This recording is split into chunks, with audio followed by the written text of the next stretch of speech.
A report into the township violence in South Africa, which has claimed nearly 15,000 lives, has accused some of the country's highest-ranking police officers of gun-running and organising death squads. Among those implicated are the second-in-command of the police force. The officers are said to have given arms to Inkatha, the Zulu party, which is the main black opposition to the ANC, and to have been involved in instigating violence aimed at disrupting next month's multiracial elections. President de Klerk immediately announced that those implicated were being suspended. The ANC has long claimed that the township wars are being fuelled by senior security force members. The report of Judge Richard Goldstone goes a long way towards proving that claim. It says police funds were used to purchase scores of automatic weapons for Inkatha. Basi Smith, the second highest-ranking policeman in South Africa, is accused of controlling the operation. The report says he and at least 2 other senior officers provided guns and money to members of Inkatha.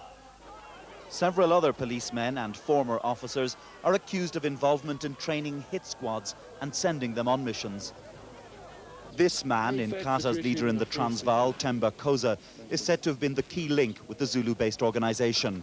Mr. Khoza is one of Chief Buthelezzi's most senior advisors. When the report was formally released about an hour ago, Judge Goldstone was quick to point out that urgent action was needed to safeguard the elections. The election is about 6 weeks away.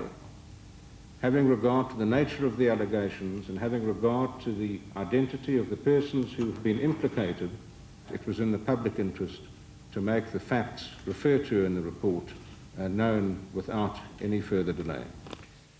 For President de Klerk, the report couldn't have come at a worse time, in the middle of a tough election campaign. He moved to distance the cabinet from the allegations. We need to maintain perspective on the fact that the problem of political violence cannot be blamed on any single party.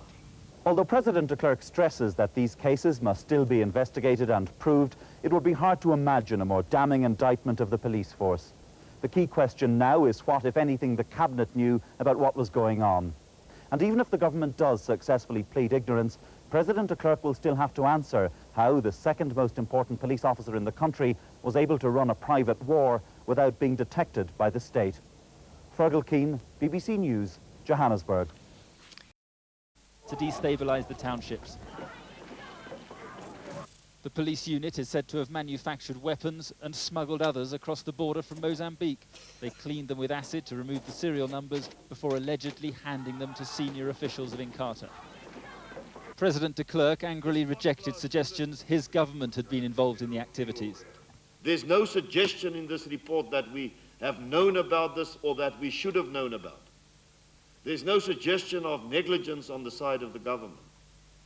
Inkatha leaders in Natal tonight shrugged off the report. And I'm completely unaware that he has supplied guns to any person, including any member of the IFP.